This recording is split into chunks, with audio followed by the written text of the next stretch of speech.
I started working on this presentation about 36 years ago by asking a seemingly very simple question: who designed the Canadian flag? But this is not a design story, really. It's a story of how a humble leaf became, by acclaim, the symbol of a nation. According to many historians, the maple leaf began to serve as a Canadian symbol as early as 1700. These Blackfoot elders were photographed in 1930, but First Nations people have been used the leaf as a decorative element way before that and for a long time. And way before, really, the first settlers arrived to Canada and were captivated by the beauty of it. Newcomers and societies very quickly adopted it. For example, the Société Saint-Jean-Baptiste that was founded when the fur trade was still in full swing features the beaver in the center surrounded by maple leaves. At the time, the beaver was still a contender to represent Canada. However, we were very lucky for that not to happen. Music was composed celebrating both the newborn dominion of Canada and, of course, the maple leaf. The song gained instant acceptance back in, and even up to the 1970s, was still sung in a school as a national song. 1 cent pieces were issued before Confederation, and many were still in circulation in 1867. But just 9 years later, the first Canadian penny was issued, and of course, featured a serpentine border of maple leaves.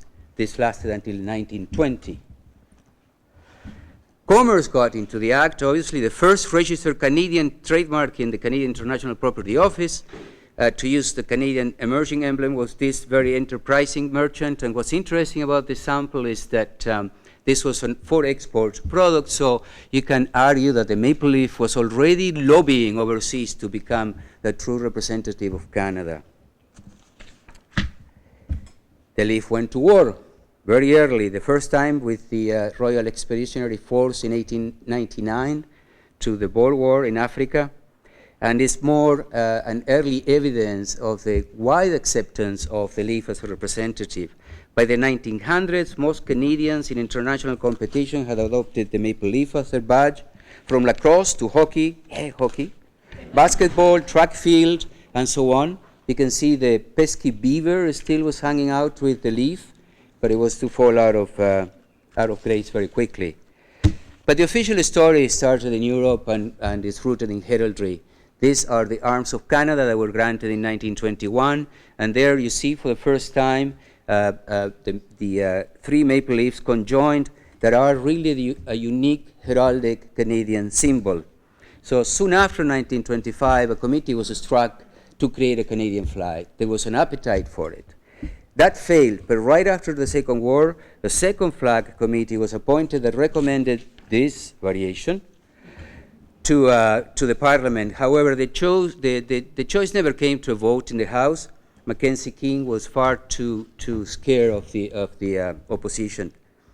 Besides continued government attempts, the press got into the act. Maclean's magazine ran all kinds of features through the years. This particular one in 1954 is interesting because already shows the wall plastered with examples of maple leaf variations.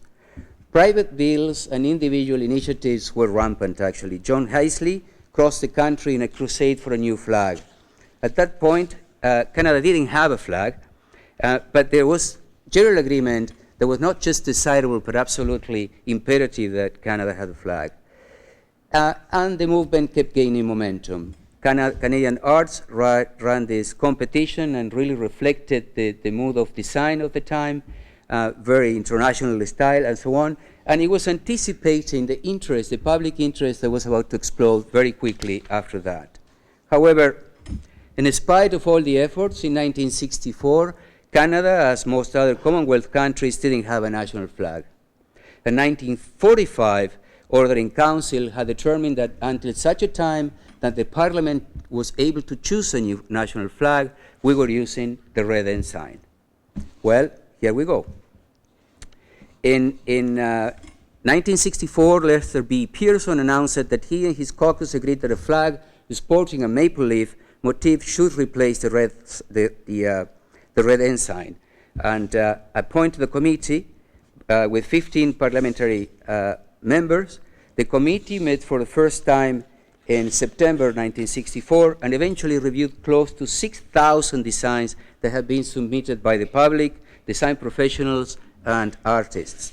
Soon the committee rooms were plastered with possibilities. We have a proposal announced in 1964 that, I'm sorry, I mixed it up. Lester Pearson agreed this proposal, presented this proposal to Parliament, but knowing that the opposition was going to be terrifying, in fact, quickly did give up on that and appointed the committee to deal with the election. At the 11th hour, George Stanley, the Dean of Arts of the Military College in Kingston, sent a letter to John Mathison, the MP that was appointed to run the committee, showing those examples that you just saw, those drafts, actually. From those, that was added to the 15 finalists, that draft from Stanley, and from that, a vote was called. The top option was strongly associated to Pearson, and it was opposed by the Conservatives. The bottom one was disliked by everyone.